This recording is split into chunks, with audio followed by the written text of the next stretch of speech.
اے میرے پروردگار، مجھ کو اور میرے ماں باپ کو اور جو ایمان لا کر میرے گھر میں آئے اس کو اور تمام ایمان والے مردوں اور ایمان والی عورتوں کو معاف فرما اور ظالم لوگوں کے لیے اور زیادہ تباہی بڑھا۔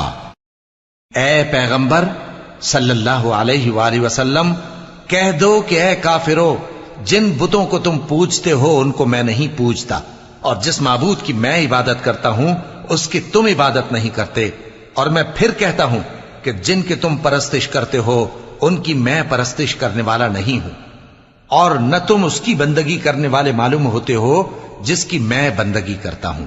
تمہارے لیے تمہارا رستہ، میرے لیے میرا رستہ۔ تم کو زیادہ سے زیادہ مال سمیٹنے کی خواہش نے غفلت میں ڈالے رکھا، یہاں تک کہ تم نے قبریں جا دیکھی۔ دیکھو تمہیں عنقریب معلوم ہو جائے گا، پھر دیکھو تمہیں عنقریب معلوم ہو جائے گا۔ دیکھو اگر تم جانتے یعنی یقینی علم رکھتے تو غفلت میں نہ پڑتے۔ تم ضرور دوزخ کو دیکھو گے، پھر تم اس کو یقین کی آنکھ سے دیکھ لو گے، پھر اس روز تم سے شکر نعمت کے بارے میں ضرور پرسش ہوگی۔ مومنو، شیطان کے قدموں پر نہ چلنا، اور جو شخص شیطان کے قدموں پر چلے گا تو شیطان تو بے حیائی کی باتیں اور برے کام ہی بتائے گا۔ اور اگر تم پر اللہ کا فضل اور اس کی مہربانی نہ ہوتی تو ایک شخص بھی تم میں پاک نہ ہو سکتا، مگر اللہ جس کو چاہتا ہے پاک کر دیتا ہے، اور اللہ سننے والا ہے، جاننے والا ہے۔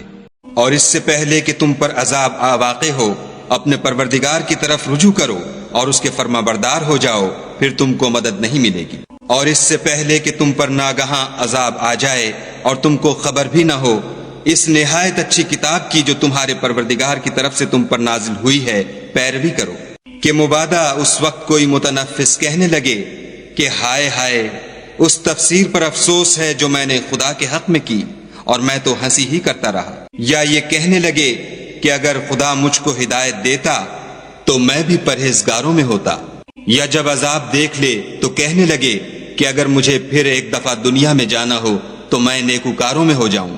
خدا فرمائے گا، کیوں نہیں، میری آیتیں تیرے پاس پہنچ گئی ہیں، مگر تو نے ان کو جھٹلایا اور شیخی میں آ گیا اور تو کافر بن گیا۔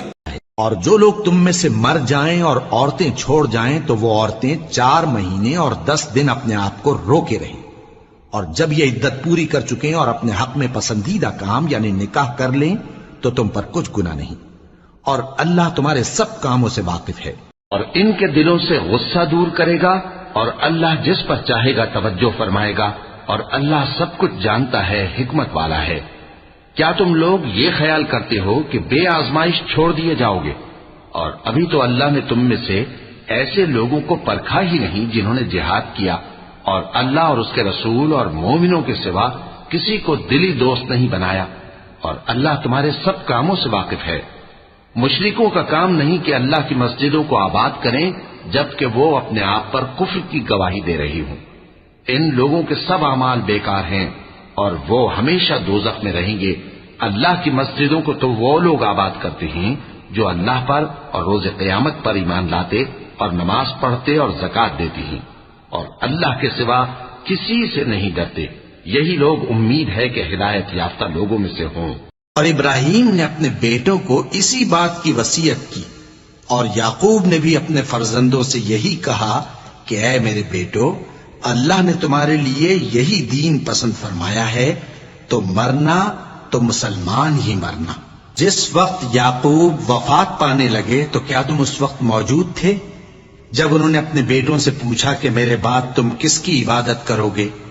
تو انہوں نے کہا کہ آپ کے معبود اور آپ کے باپ دادا ابراہیم اور اسماعیل اور اسحاق کے معبود کی عبادت کریں گے، جو معبود یکتا ہے اور ہم اسی کے حکم بردار ہیں۔ یہ جماعت گزر چکی، ان کو ان کے اعمال کا بدلہ ملے گا اور تم کو تمہارے اعمال کا، اور جو عمل وہ کرتے تھے ان کی پرسش تم سے نہیں ہوگی۔ اور یہودی اور عیسائی کہتے ہیں کہ یہودی یا عیسائی ہو جاؤ تو سیدھے رستے لگ جاؤ گے۔ اے پیغمبر، ان سے کہہ دو نہیں، بلکہ ہم دین ابراہیم اختیار کیے ہوئے ہیں جو ایک اللہ کے ہو رہے تھے اور مشرکوں میں سے نہ تھے۔